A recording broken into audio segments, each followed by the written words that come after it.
எல்லாருக்கும் வணக்கம். என்னுடைய ராதா ராமராவ் சேனலுக்கு உங்கள் எல்லாரையும் வெல்கம் பண்ணுறேன். இந்த வீடியோவில் உருளைக்கிழங்கு ஃப்ரை. உருளைக்கிழங்கு பிடிக்காதவங்களே இருக்க முடியாது. யங்ஸ்டர்ஸ், குழந்தைங்க எல்லாருக்கும் ரொம்ப பிடிக்கும். குறைச்ச எண்ணெயில் ஃப்ரெஞ்ச் ஃப்ரைஸ் செஞ்சால் எந்த அளவுக்கு டேஸ்ட்டாக இருக்குமோ அந்த மாதிரி நான் செஞ்சு காமிக்க போகிறேன். முக்கியமாக இந்த உருளைக்கிழங்கு ஃப்ரை எண்ணெயிலலாம் பொரிக்காமல் கொஞ்சமாக எண்ணெய் எடுத்துகிட்டு செய்ய போகிறோம். ஆல்ரெடி இதே டைப்பில் நான் சேப்பக்கிழங்கு ரோஸ்ட் எப்படி செய்யலாங்கிறதையும் சொல்லியிருக்கேன். இது எல்லாத்துக்குமே ஒரு டிப்ஸு ஒன்று நம்ம ஃபாலோ பண்ணோம்னா கொஞ்சமான எண்ணெயில் நல்லா மொறு மொறுன்னு நம்ம சேப்பக்கிழங்கு ஆகட்டும், உருளைக்கிழங்கு ஃப்ரை ஆகட்டும் ரெண்டுமே செய்யலாம். சேப்பக்கிழங்கு ரோஸ்ட் ஆல்ரெடி வீடியோ போட்டனால லிங்க் உங்களுக்கு தரேன். இந்த வீடியோ ஸ்கிப் பண்ணாமல் பாருங்கள். மறக்காமல் என்னோடய சேனலுக்கு சப்ஸ்கிரைப் பண்ணி எனக்கு சப்போர்ட் பண்ணுங்கள். இந்த உருளைக்கிழங்கு ஃப்ரை எப்படி செய்யலான்னு பார்க்கலாம். உருளைக்கிழங்கு ரோஸ்ட் செய்யறதுக்கு 1/2 கிலோ உருளைக்கிழங்கு எடுத்துகிட்டு இருக்கேன். முக்கியமாக நம்ம முதல்ல அந்த மண் போக நல்லா அந்த உருளைக்கிழங்கை சுத்தம் பண்ணிவிட்டு தோல் எடுக்கணும். தோல் எடுத்து வச்சு தண்ணியில் போட்டு வச்சுருக்கேன் பாருங்கள். இதை எப்படி நம்ம நறுக்கணும்னு பார்த்தீங்கன்னா, நல்லா ஃபிங்கர் சிப்ஸ் மாதிரி நறுக்கணும். ஃபிங்கர் சிப்ஸுக்கு எப்படி எண்ணெயில் பொரிக்கிறதுக்கு முன்னாடி நீள நீளமாக நறுக்குவாங்க. நல்லா தண்ணியில் 2-3 தடவை வாஷ் பண்ணி உணர்த்திட்டு அப்படியே எண்ணெயில் பொரிப்பாங்க. நல்லா ஒரு சாஸ் வச்சு சாப்பிடுவாங்க. அது மாதிரிலாம் எண்ணெயில் பொரிக்கணுன்ற அவசியம் இல்லை. ரொம்ப சுலபம். ஒரு 6 டீஸ்பூன் எண்ணெய் தான் எடுத்துக்க போகிறோம். இப்போ பாருங்கள் எந்த திக்னஸில் நான் நறுக்கி வச்சுருக்கேன்னு சொல்லி. இதே மாதிரி நம்ம நறுக்கி வச்சுருக்கோம் இல்லையா, இதை கிட்டத்தட்ட 2லேருந்து 3 முறை நம்ம தண்ணியில் திரும்ப திரும்ப சுத்தம் பண்ணணும். அந்த இருக்கிற அந்த பசத்தன்மை எல்லாம் போகணும். அப்போ தான் உங்களுக்கு வாணலியில் ஒட்டாமல் கொஞ்சமாக எண்ணெயிலே நம்ம நல்லா ரோஸ்ட் பண்ணலாம். இப்போ பாருங்கள், ஒரு இண்டாலின் வாணல் தான் எடுத்திருக்கேன். நான் நான்ஸ்டிக்கே எடுக்கலை. இந்த இண்டாலின் வாணல்லே நம்ம எந்த அளவுக்கு முறுமுறுப்பாக பண்ணலான்னு பாருங்கள். கரெக்டாக இப்போ முதல்ல 4 டீஸ்பூன் எண்ணெய் விட்டுக்கிறேன். சேப்பக்கிழங்கு ரோஸ்ட் எப்படி பண்ணோமோ அதே மாதிரி தான் அந்த வாணலி முழுக்க அந்த எண்ணெய் கோட்டிங் ஆகிருக்கணும். கடுகு, ஜீரகம் ஒரு டீஸ்பூன் சேர்த்துட்டு இந்த பாருங்கள், வாணலி முழுக்க அந்த கார்னர்லாம் உங்களுக்கு ஒரு எண்ணெய் கோட்டிங் ஆகிருக்கணும். இப்போ தண்ணியை வடிச்சிட்டு நம்ம நறுக்கி வச்சுருக்கிற அந்த உருளைக்கிழங்கு எல்லாத்தையும் சேர்த்துக்கலாம். கொஞ்சம் கூட உங்களுக்கு வாணலியில் ஒட்டாது. சாதாரணமாக நீங்கள் உருளைக்கிழங்கு பொரியல் பண்ணிங்கன்னா தண்ணியில் நறுக்கி வைப்பீங்க. ஆனால் அதை எடுத்து போட்ட உடனேயே வாணலி சைட்லலாம் ஒட்டிக்கும். அந்த மாதிரி இது ஆகாமல் இருக்கணும் அப்படின்னா 2-3 முறையாக நம்ம அந்த தண்ணியை மாற்றி மாற்றி திரும்ப திரும்ப நல்லா அதை சுத்தம் பண்ணணும்.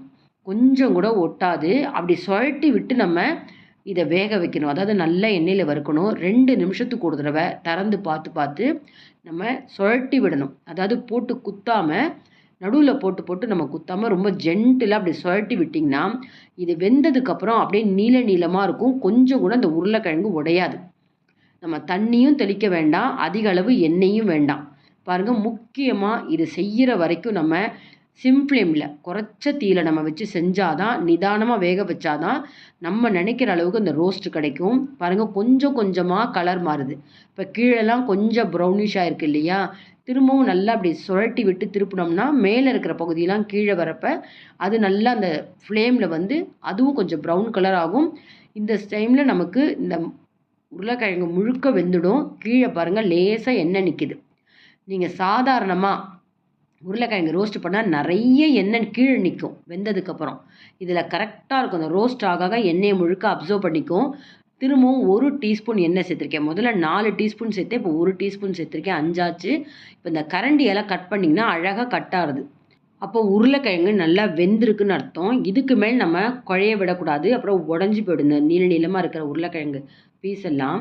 இப்போ பாருங்கள், ஒரு பவுல் எடுத்துகிட்டு 1 டீஸ்பூன் அரிசி மாவு, 1 டீஸ்பூன் கார்ன்ஃப்ளவர் மாவு, ஒரு 1/2 டீஸ்பூன் உப்பு, காரம் மட்டும் கொஞ்சம் அதிகமாக எடுத்துக்கோங்க. 1.25 டீஸ்பூன் மிளகாத்தூள் எடுத்திருக்கேன். கொஞ்சம் மஞ்சப்பொடி, இதுக்கு பெருங்காயத்தூள் சேர்க்குறேன். நான் பூண்டு சேர்க்காமல் செய்கிறதுனால. பூண்டு சேர்க்குறதா இருந்தால் கடுகு ஜீரகம் தாளிக்கிறப்பே பூண்டு சேர்த்துக்கோங்க. இதை நல்லா மிக்ஸ் பண்ணி கையால் தூவி விடணும். கொஞ்சம் எடுத்து தூவி விடணும். அப்படியே ஜென்டிலாக நம்ம சுற்றி வர அப்படி பரட்டணும். திரும்பவும் கையால் இன்னும் 1 டீஸ்பூன் தூவணும். இந்த மாதிரியே செஞ்சுன்னு வந்தால் தான் ஒரு உருளைக்கிழங்குலையும் நல்லா அந்த மசாலானா இந்த கார்ன்ஃப்ளவர் அரிசி மாவு காரத்தோட கோட்டிங் ஆகிறப்ப திரும்பவும் நம்ம அதை சிம் ஃப்ளேமில் வச்சு நம்ம பரட்டிகிட்டே இருந்தோம்னா அப்படியே மொறு மொறுன்னு இருக்கும். ரொம்ப சூப்பராக இருக்கும். அவசியம் நீங்கள் செஞ்சு பாருங்கள். சாதாரணமாக நீங்கள் நறுக்கி உருளைக்கிழங்கு பொரியல் பண்ணுறப்ப பார்த்தீங்கன்னா அப்படியே கீழே எண்ணெய் நிற்கும்.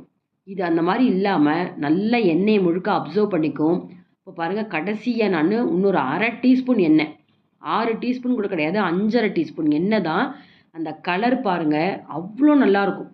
அந்த கார்ன்ஃப்ளாரும் அந்த அரிசி மாவும் நல்லா கோட்டிங் ஆகிட்டு இப்போ வந்து நமக்கு எவ்வளோ நேரம் வேணாலும் சிம் ஃப்ளேமில் வச்சு நமக்கு இஷ்டமான அளவுக்கு நம்ம மொறுன்னு கொண்டு வரலாம்.